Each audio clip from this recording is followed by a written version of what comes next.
আমি শুরু থেকে বললে আপনারা বুঝতে পারবেন এই মেরাজের ঘটনা নিয়ে। মেরাজের ঘটনা সত্য, শতভাগ কোরআনে তার দলিল আছে, কিন্তু মেরাজ শরীফকে নিয়ে মিথ্যা হাদিস বানানো হয়েছে কোরআনের সাথে সাংঘর্ষিক। সেটা কি?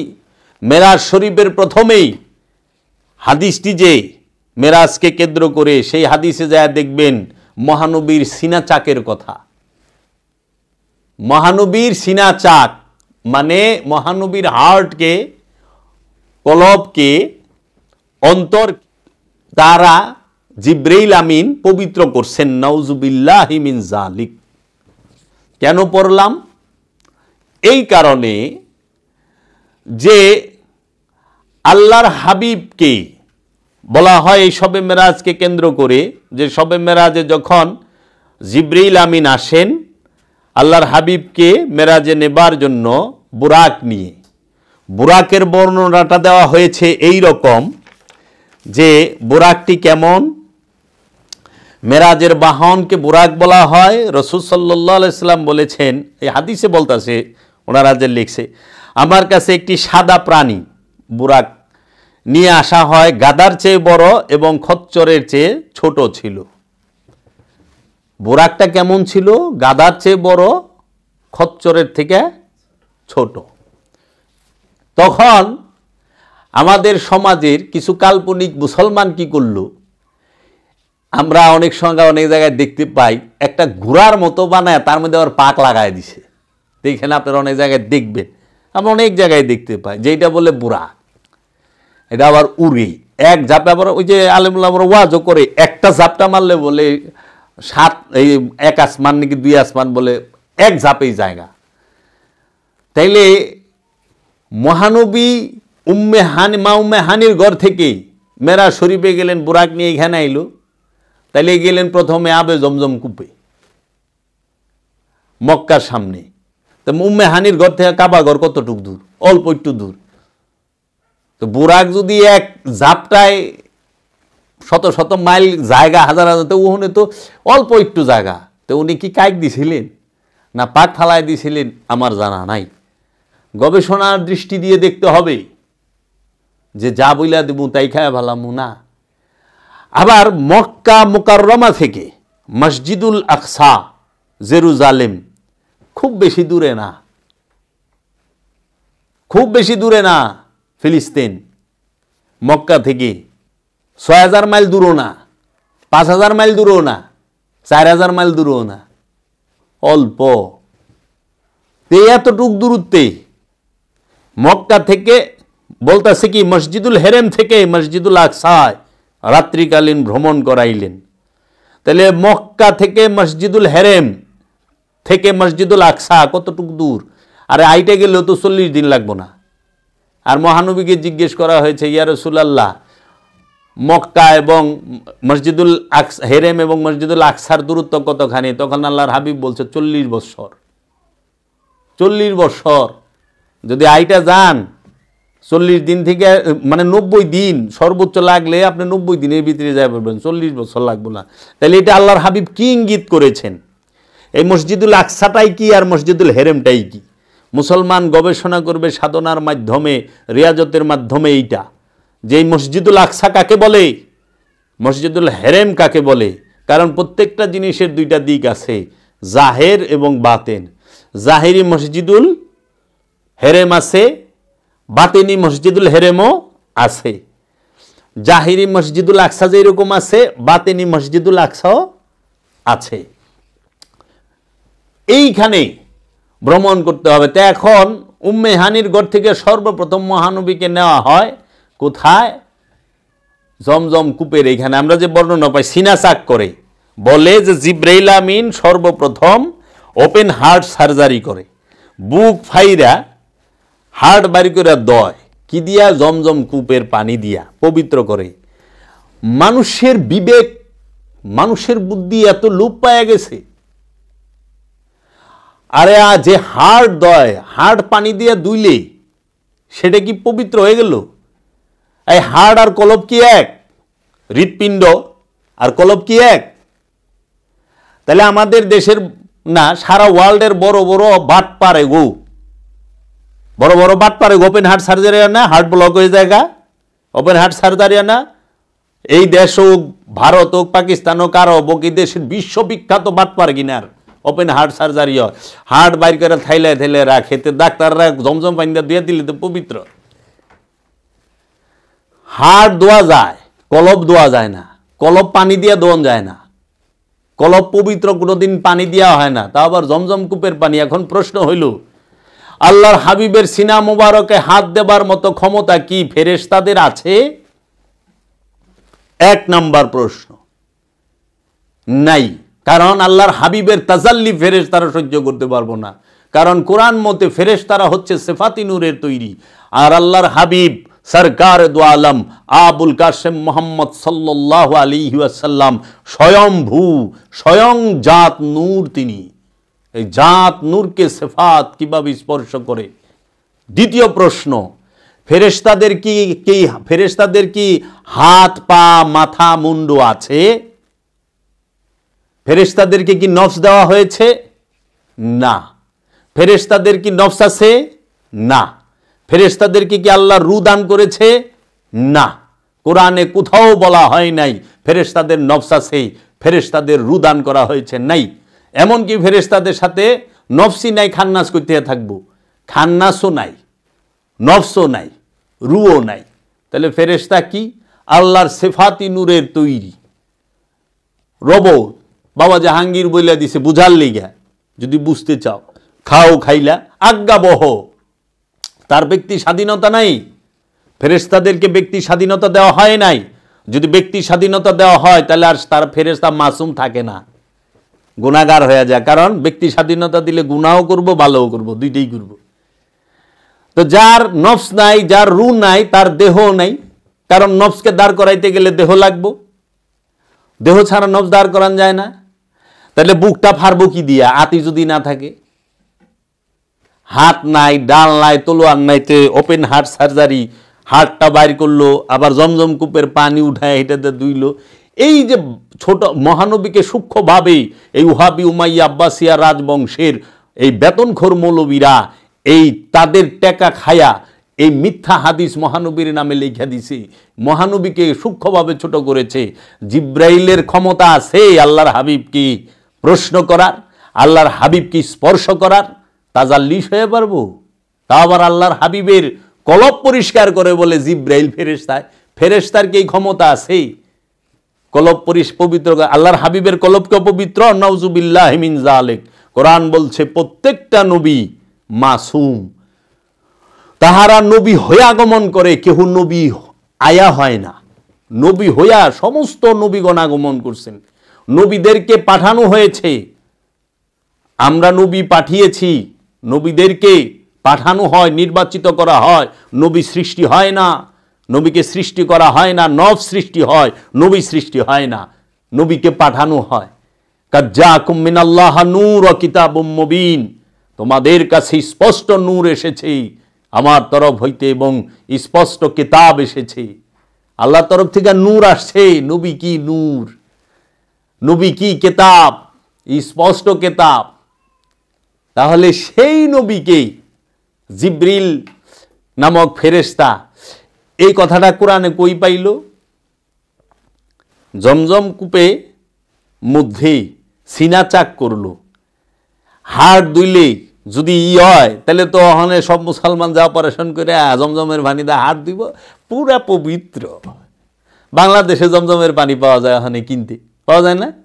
এক কাম করবি, কিনে যাইয়া সরোয়ার দিতে কাটাইয়া, ওখানে তো জিব্রাইল আছে, জিব্রাইল গোদে কাটাইয়া কি কয় না কয়, পাগল। কলব কারে কইটি তো জানে না। হার্ট আর কলব কি এক? হৃৎপিণ্ড আর কলব কি এক? বুঝতে পারে নাই যে ভবিষ্যৎ প্রজন্ম তাহারা আমাদের এই ছলচাতুরি ধরে ফেলবে। ওপেন হার্ট সার্জারি করলো, শিলি করলো, কিন্তু কোনো দাগ নাই।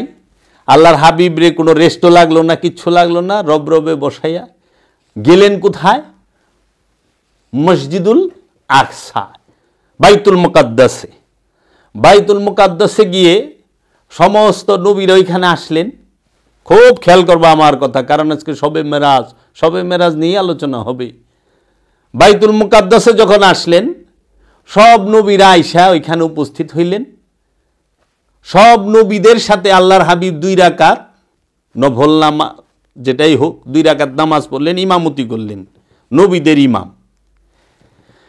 এখন পৃথিবীতে আমরা জানি কোরআন থেকে 25 জন নবীর আগমন হয়েছে।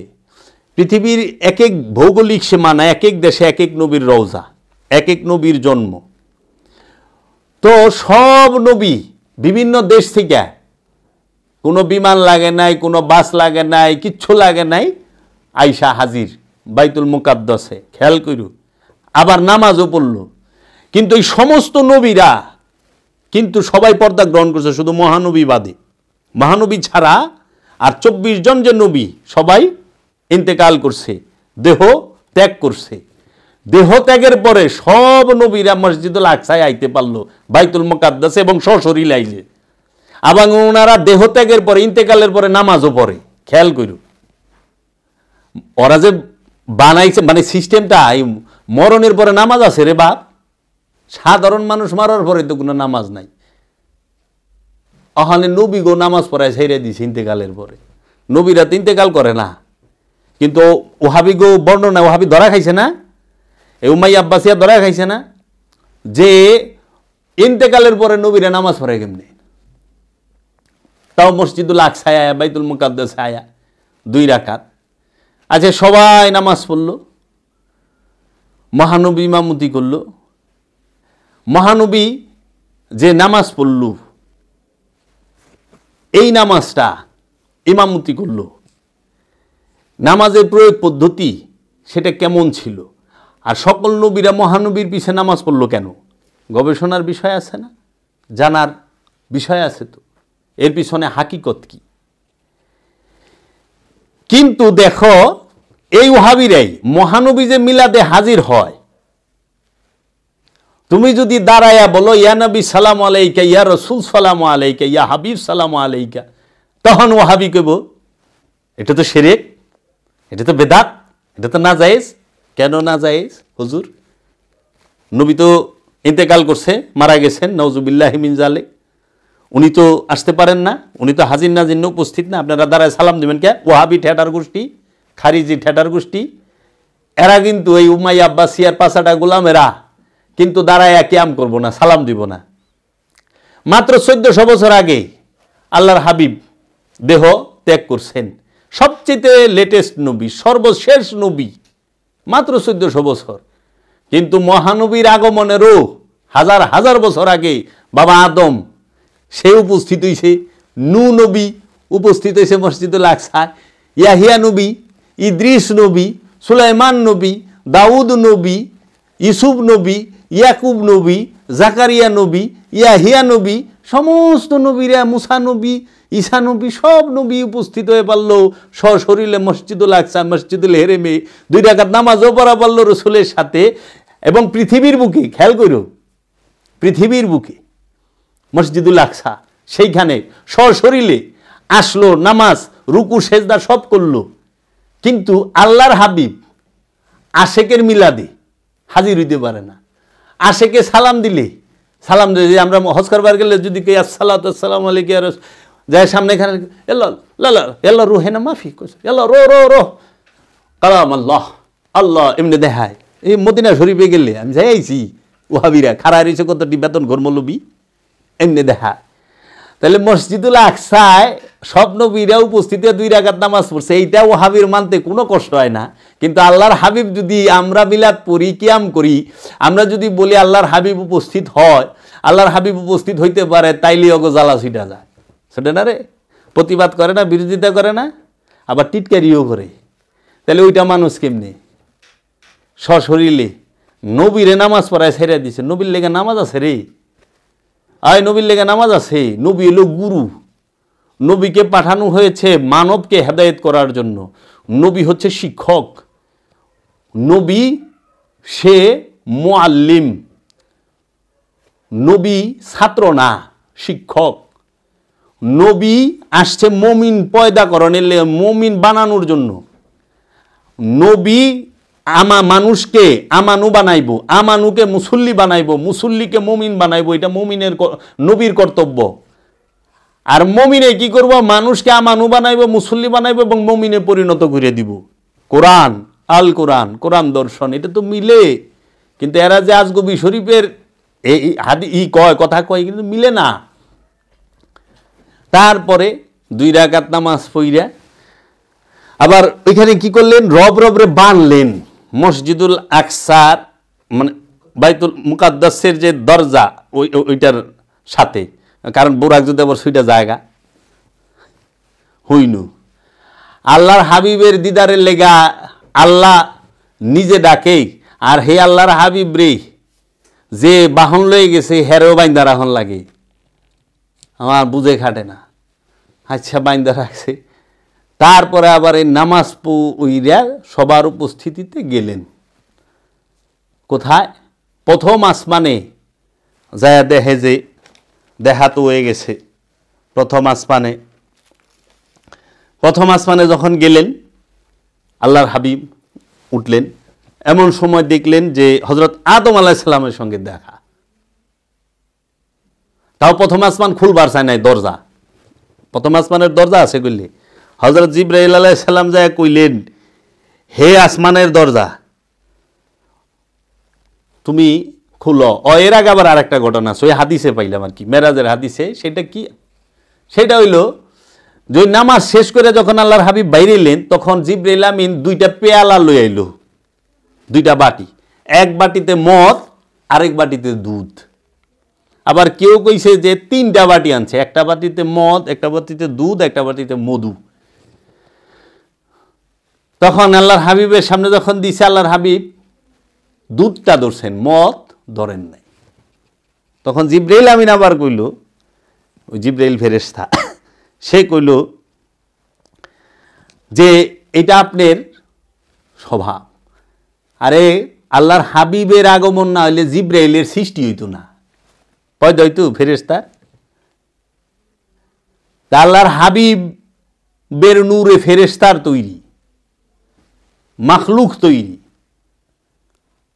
আউয়ালুনা মুহাম্মদ, আউসাতুনা মুহাম্মদ, আখিরুনা মুহাম্মদ, কুল্লানা মুহাম্মদ। আদি তো আমরা মোহাম্মদ, মধ্যখানে আমরা মোহাম্মদ, শেষও আমরা মোহাম্মদ, সর্বকালে আমরা মোহাম্মদ।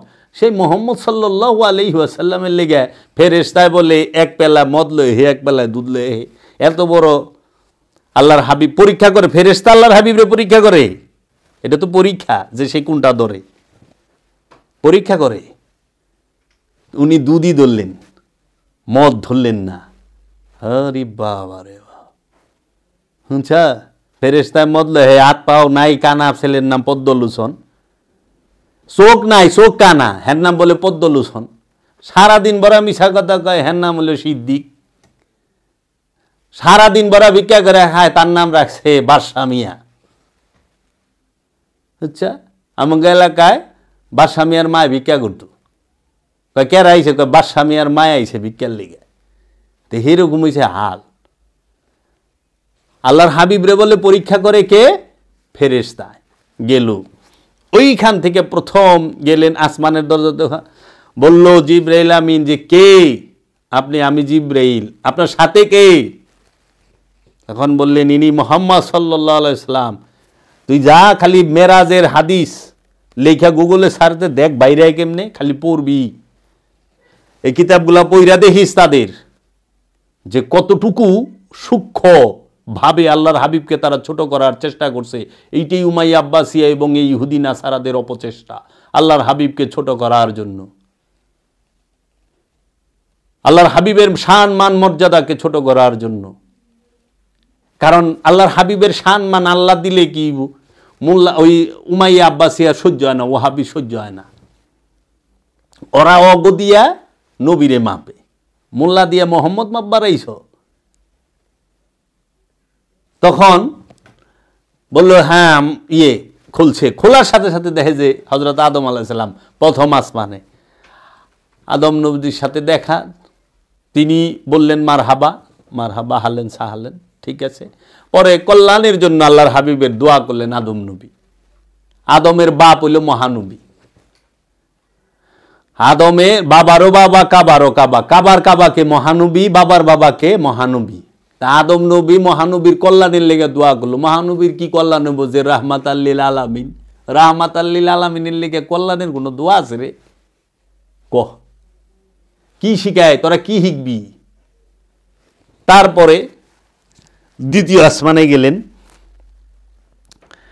দ্বিতীয় আসমানে দেখা হইল হজরত ইয়াহিয়া আলাইহিসসালাম ও হজরত ঈসা আলাইহিসসালাম দুইজনের সাথে। এরা সবাই সশরীরে আছে ওইখানে। দেখাটা কিন্তু সশরীরেইছে, এই বডি লইয়া, রুহানি ভাবে না, সশরীরে দেখা সাক্ষাৎ হইল। ওই যে কথা বিনিময়, মারহাবা, হ্যাঁ, আহলেন সাহলেন। তারপরে এই ইয়াহিয়া নবী এবং ঈসা নবী এরা দুইজনও কল্যাণের জন্য দোয়া করছে। আচ্ছা, আল্লাহর হাবিব তিন নবীর লগে দেখা হয়ে গেল অলরেডি দুই আসমানে, প্রথম দ্বিতীয়। তৃতীয় আসমানে আল্লাহর হাবিব যখন বুরাক নিয়ে যাইতেছেন, তখন তৃতীয় আসমানে যা দেখা হইল হজরত ইউসুফ আলাইহিসসালামের সাথে। তিনিও খোশামদেদ, মারহাবা, আহলেন সাহলেন বইলা কল্যাণ কামনা করলেন। তার সাথে সাক্ষাৎ হইল, গেল। প্রত্যেক আসমানে এক এক নবী সশরীরে আছেন। আবার মসজিদুল আকসায়ও, বাইতুল মুকাদ্দাসে নামাজ পড়বার লেগে সশরীরে এক এক দেশের থেকে, এক এক দেশে এক এক নবীর মাজার, এক এক দেশে এক এক নবীর রওজা, ওই সমস্ত রওজাতে সব নবী সশরীরে বাইতুল মুকাদ্দাসে 2 রাকাত নামাজ পড়বার লেগে আয়া পড়ছে। কিন্তু মহানবী শুধু আমাগো সাথে দেখা সশরীরে দিতে পারেন নাই, পৃথিবীতে আসতে পারেন, এটা ওহাবি কয়, নাউজুবিল্লাহি মিন যালিক। কোন নবীর লগে আল্লাহর কথা কইতে জিবরাইল ফেরেশতা লাগে নাই, জিবরাইল নামক ফেরেশতার লাগে নাই। শুধু মহানবীর সাথে আল্লাহ রাব্বুল আলামিন যে 23,000 কি 24,000 বার যায় ওহি পাঠাইছে, একবারও সরাসরি পাঠায় পারে নাই জিবরাইল ছাড়া। ওই যে হুজুররা কানার দেখা, ও জিবরাইল যাও যাও যাও আমার হাবিবকে গিয়ে বলে আসো, ও জিবরাইল, এমনি করে কয় না, কি সুন্দর করে তিনালি তাই না কয়। আল্লাহ এমনি কথা কয়, জিবরাইল ছাড়া আল্লাহ একটা কথা কয় না। মা মরিয়মের লাগে আল্লাহ সরাসরি কথা কইল, কোরআন প্রমাণ দিতেছে। মা আসিয়ার সাথে, মুসা নবীর মার সাথে আল্লাহ সরাসরি কথা কইল। মা হাজেরার সাথে আল্লাহ সরাসরি কথা কইল। খালি আল্লাহর হাবিব সরকারে দু আলম আবুল কাসেম মোহাম্মদ সাল্লাল্লাহু আলাইহি সাল্লামের মার সাথে, মা আমেনার সাথে আল্লাহ কথাই কইল না। আজ পর্যন্ত কেউ শুনছে মা আমেনার সাথে আল্লাহ কথা কইছে? না। এর কারণ বুঝলাম না। এটা মাথায় ধরে না যে মহানবীর সাথে কথা কইতে গেলে কেন আল্লাহ জিবরাইল লাগলো, আর মহানবীর মার সাথেই বা কেন আল্লাহ কথা কইল না? সব নবীর মার লগে আল্লাহ কথা কইল। কি প্রশ্ন আয় না? আহে। এইটা অনাগত কালের ইয়েরা খুঁজা বাইর করব যে কোন হানে গলত আছে। তখন ওইখানে পাইল দুই ইউসুফ নবীর লগে দেখা গেল। তারপরে গেল চতুর্থ আসমানে, বোরাকে চড়ে জিবরাইল সাথে চইরা যাওয়ানোর সময় দেখা হইল চতুর্থ আসমানে হজরত ইদ্রিস আলাইহিস সালামের সাথে। ইদ্রিস নবী মহানবীর কত শত শত বছর আগের নবী, তার সাথে সশরীরে দেখা হইল। আহলান সাহলান মারহাবা, খুশামদেদ কথাবার্তা হওয়ার পরে আবার তিনি কল্যাণের জন্য দোয়া করলেন। দোয়া লয়ে আল্লাহর হাবিব আবার গেলেন। এরপরে পঞ্চম আসমানে গেলেন। পঞ্চম আসমানে আল্লাহর হাবিবের সাথে দেখা হইল হারুন আলাইহিস সালামের। হযরত হারুন মুসা নবীর ভাই, হারুনের সাথে দেখা কথাবার্তা হইল। ওই যে ঠিক ওই রকমই খুশামদেদ আহলেন সাহলেন মারহাবা বইলা চলে গেল। তারপরে গেল ষষ্ঠ আসমানে, ষষ্ঠ আকাশে যাওয়ার পরে দেখা হইল হজরত মুসা কালিমুল্লাহর সাথে। কোথায় দেখা হয়েছে? ষষ্ঠ আসমানে হজরত মুসা কালিমুল্লাহর সাথে। মুসা কালিমুল্লাহর সাথে দেখা হওয়ার পরে কথাবার্তা হইল। আল্লাহর হাবিব সপ্তম আসমানে চলে গেলেন। সপ্তম আসমানে দেখা হইল হজরত ইব্রাহিম আলাইহিস সালাতু ওয়াস সালামের সাথে। তিনিও কথাবার্তা বললেন। বলার পরে সিদরাতুল মুনতাহা পার হইলেন, কারণ এই সপ্তম আসমান সিদরাতুল মুনতাহার নিচে। কারণ সৃষ্টি জগতের শেষ সীমানার নাম হইল সুলতানুন নাসিরা সিদরাতুল মুনতাহা। এই সিদরাতুল মুনতাহা হচ্ছে সৃষ্টির শেষ স্টেজ। ফেরেশতারা সিদরাতুল মুনতাহার উপরে যায় পারবো না, কারণ ফেরেশতার সৃষ্টি, লামকামে যাওয়ার অধিকার ফেরেশতার নাই। ওনে গেলে তাজাল্লিতে ফেরেশতা জ্বইলা যাইব। যে ফেরেশতা লয়ে গেছে এই ফেরেশতা তো সিদরাতুল মুনতাহা আমি আর যায় পারব না। কেন? এর মাঝে আবার এক আসমানে দেখতাছে, আমি কিতাবেও পড়লাম যে এক ফেরেশতা এক লোকেরে মাথায় দইরা এইরকম এক আতুল লইয়া মাথার মধ্যে এমনভাবে পিটাইতেছে, মগজ ছিটটা বিটটা যায় ইতেছে, আবার বলা আবার পিটায়। তখন দয়াল নবী বলে জিগায় ফেরেশতারে, ইনার এরকম পিটাইতেছে গে? তো উনার ফেরেশতা বলে যে উনার এরকম শাস্তি দিতেছে, উনি নামাজ পড়তো না, নামাজ কাজা করছে, নামাজের শাস্তি দিতেছে। তখনও কিন্তু মহানবী মেরাজে যাইতেছে, খেয়াল করি।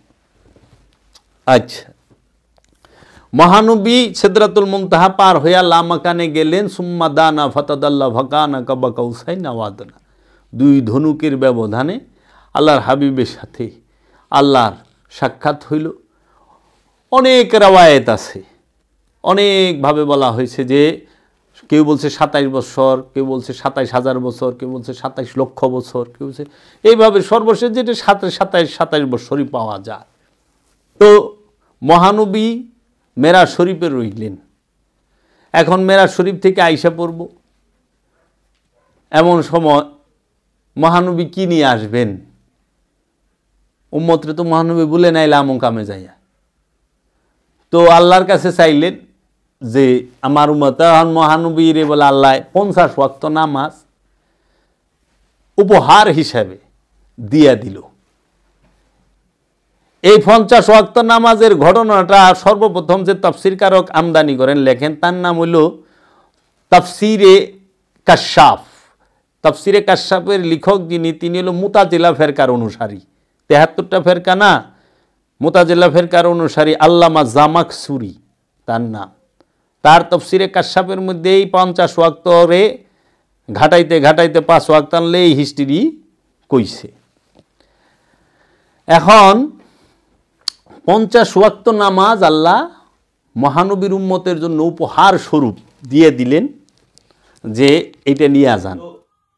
এই জন্য আমরা দেখলাম যে যখন আমরা এটাই করি, কোট করি, তখন এই যে এইটা বলে নামাজের জন্মদিন, মানে এই সবে মেরাজের রাতটা, এটা নামাজে আগমন করে 5 ওয়াক্ত আনুষ্ঠানিক নামাজ। এটা 5 ওয়াক্ত নামাজের কথা যদিও কোরআনে নাই স্পষ্ট সরাসরি কোন আয়াতে, কিন্তু তারা এই উমাইয়া আব্বাসিয়া রাজবংশা হাদিসে লিখছে। হ্যাঁ, এখন 50 ওয়াক্ত নামাজ নিয়ে যখন আল্লাহর হাবিব পৃথিবীর বুকে আসতেছেন, তখন আল্লাহর হাবিব লামকাম থেকে সিদরাতুল মুনতাহা পার হইয়া 7ম আসমান পার হইয়া 6ষ্ঠ আসমানে যখন আছেন, তখন মুসা নবী জিজ্ঞেস করল, আপনি কি নিয়ে যাইতেছেন? আল্লাহ আপনারে কি দিল? তখন মুসা নবী বললেন যে আল্লাহ তো আমার উম্মতের জন্য 50 ওয়াক্ত নামাজ দিলেন। কয় কি কন? 50 ওয়াক্ত নামাজ? হ্যাঁ হ্যাঁ, পারবো না, পারবো না। আমার উম্মত যে শক্তিশালী আছিল, এত শক্তিশালী উম্মতই তো পারে না, তা আপনার উম্মত তো দুর্বল, এরা পারবো না, এটা কমাই নিয়ে আসেন। তখন মহানবী কি করব? মুসানবী কইছে মহানবীরে, ওই কথা হই নাই। মহানবী আবার 7ম আসমান বেদ কইরা, সিদরাতুল মুনতাহা বেদ কইরা পরে লামকামে গেল, যা কইল আল্লাহ উম্মত তো পারবো না, দুর্বল, হ্যাঁ বড় ইবু, কমায় দেন। আল্লাহ কইল যান আপনি 5 ওয়াক্ত কমাই দিলাম, 45। ঠিক আছে, 45 দিল। নিয়ে আসতেছেন আবার লামকাম থেকে সিদরাতুল মুনতাহা পার হইয়া 7ম আসমান পার হইয়া 6ষ্ঠ আসমান। এখন আমার কাছে এনে 2টা প্রশ্ন আমার মনে জাগে। একটা হইল 7ম আসমানে ইব্রাহিম নবী কি করতেছে? সে কিছু কইল না। ষষ্ঠ আসমানে মুসা নবী কেন ধরল? কথা হয় না? ইব্রাহিম নবী তো সপ্তম আসমানে রয়েছে, তো ইব্রাহিম নবী কিচ্ছু করল না? আড়াইটার সময় কি ইব্রাহিম নবীর সাথে দেখা হয় না মহানবীর? আবার এই দিকে দেখলাম যে ওই ঘটনার বর্ণনায় জিব্রাইলের হুকুম ছাড়া আসমানের দরজাই খুলে না। প্রত্যেক আসমানে যা জিব্রাইলের কোন লাগছে, এই দরজা খুলো। ফেরেশতারা জিজ্ঞেসে কেরা আপনি? আমি জিব্রাইল। সাথে কে? মহানবী মোহাম্মদ সাল্লাল্লাহু আলাইহি সাল্লাম। তখন খুলছে, ও আচ্ছা। কিন্তু যখন আবার সংশোধন করার লেগে গেল তখন কোনো কিছু লাগলো না, আর বুড়াকেও বান্ধন লাগে নাই, ওই যে কথাবার্তা কইছে। তাহলে প্রশ্নটা আহে না যে কারণটা কি? আর মুসা নবীর এখানে আইলো কেটে। আবার মুসা নবী 45 যখন নিয়ে আসলো, ইব্রাহিম নবীর সাথে আবার দেখা হয় নাই সপ্তম আসমানে। ষষ্ঠ আসমানে মুসা নবী কি সে 45 দিছে আল্লাহ। পারবো না, সম্ভবই না। আমার উম্মতে এত শক্তিশালী আছিল, তাই পারে না। আর আপনার তো দুর্বল, পারবো না। হাই হাই রে, পারবো না। কমাইলে আবার গেছে আল্লাহর হাবিব রিটার্ন গুইরা। আল্লাহর জায়গা কইছে পারবো না, মুসা নবী কইছে দুর্বল। আল্লাহ যান 40 দিলাম। 40 আবার এই আইছে, আবার এরকম 9 বার আপ অ্যান্ড ডাউন করাইছে। এই 9 বারের একবারও ইব্রাহিম নবীর লগে মহানবীর দেখা হইল না 7 আসমানে। এই 9 বারের একবারও আসমানের কোন লাগে নাই দরজা খুলো। আর 9 বারের মুসা নবী খালি দৌড়ছে। কিন্তু সবচেয়ে আশ্চর্যের বিষয় হলো এইটা যে সোয়াব করলে কমে নাই। 5 ওয়াক্ত পড়লে 50 ওয়াক্তের সোয়াব পাইবেন, সোয়াব একটুও কমে নাই। আল্লাহ কই দিল। 9 বার আপ ডাউন করলো, 9 বার সংশোধন করলো। 5 নং 45, 9 বার। তাহলে আল্লাহ হলো সংশোধনকারী, আর মহানবী হলো সংশোধন করার জন্য সুপারিশকারী, আর মুসা নবী হলো উপদেশ দাতা। তাহলে এই জিনিসটা আল্লাহরও নজরে পড়লো না যে এ উম্মতে মোহাম্মদী দুর্বল, মহানবীর উম্মত দুর্বল, এরা 50 ওয়াক্ত পারবো না। আল্লাহরও নজরে পড়লো না, আল্লাহও জানলো না। মহানবীরও নজরে পড়লো না, মহানবীও জানলো না, মুসা নবী জানলো। এর ভিতরে কি সূক্ষ্ম চক্রান্তের গন্ধ পাওয়া যায় না? কারণ এই উমাইয়া আব্বাসিয়া রাজবংশ ইহুদির দালালি করে তো, ওখানে এরা মহানবীর উপরে মুসা নবীরে দেখানোর চেষ্টা করছে, বুঝছ? খ্রিস্টান সম্প্রদায় চেষ্টা করে যে ঈসানবীর উপরে মহানবীর উপরে ঈসানবীরে দেখানোর জন্য। আর এই উমাইয়া আব্বাসিয়ারা তো ইহুদির গোলামি, এরা চেষ্টা করে মুসানবীর নিচে মহানবীরে দেখানোর জন্য, মুসানবীরে মহানবীর। কিন্তু যাই না রাখো, ঈসানবী মুসানবী কেউ ইহুদি খ্রিস্টানের নবী নয়। ঈসানবী মুসানবী মহানবী পৃথিবীতে 25 জন নবী, প্রত্যেকটা নবী দিন ইসলাম প্রচার করছে। দিন অর্থ স্বভাব, ইসলাম অর্থ আত্মসমর্পণ। আত্মসমর্পণের স্বভাবকেই প্রচার করে গেছে আল্লাহর নবীরা। এরা কোনো জাতের জন্য আসে নাই, এরা কোনো দেশের জন্য আসে নাই। নবীগণ হইল সার্বজনীন, সবার জন্য। এর জন্য কোরআন বলছে প্রত্যেক নবীর উপরে ঈমান আনতে হবে, কারণ নবী সার্বজনীন, এর লিগা নবী সবার জন্য, এর লিগা প্রত্যেক নবী এবং রসুলের উপরে ঈমান থাকতে হবে তোমার। ছোট বড় করে এলে এগিয়ে নেয়। তাহলে মহানবী 7 বার 9 বার গেল আইলো, আপ অ্যান্ড ডাউন। আল্লাহ হইল সংশোধনকারী, মহানবী হইল সংশোধনের সুপারিশকারী, আর উপদেশদাতা হইল মুসা নবী। বাস 5 ওয়াক্ত পড়লেই 50। এখনও সেই দিনও নারায়ণগঞ্জে গেছি, এই ওয়াজ অহনও মৌলবি করতেছে কানে হাত দিয়ে, এই সেই দিন। অথচ 5 ওয়াক্ত নামাজের কথা সারা কোরআনের এক জায়গায় নাই সরাসরি। আর মহানবী একবার মেরাজে গেল, সেই কথা সেই আয়াত কোরআনে নাজিল হইল, সুবহানাল্লাযী আসরা বিআবদিহি লাইলাম মিনাল মসজিদুল হারাম ইলাল মসজিদুল আকসা। এইটা আইলো। কিন্তু 9 বার আপ অ্যান্ড ডাউন করলো, এতবার মহানবী আল্লাহর কাছে যাইতে চাইতেছে, এর একটা আয়াত নাজিল হইল না। মেরাজের কথা কোরআনে পাই, মেরাজে গমনের কথা কোরআনে পাই, মেরাজে রবের সাক্ষাতের কথা কোরআনে পাই, কিন্তু মেরাজ থেকে যে 5 ওয়াক্ত নামাজ লই এলো, এই কথা তো সারা কোরআনের এক জায়গায় নাই। আর আল্লাহ এত বড় একটা তোফা দিল।